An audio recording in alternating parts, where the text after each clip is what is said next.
Ito po, tutuloy natin. Nakalimutan pala natin igisa kasi hindi naman tayo expert. Kaya ngayon pa lang natin igigisa ang sibuyas at saka bawang. Ayan o. Ayan.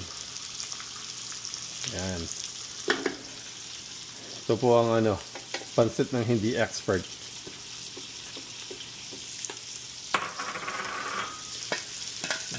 Ayan. Pero pwede pa rin. Ano? Igisa natin dito. Hindi naman natin kailangang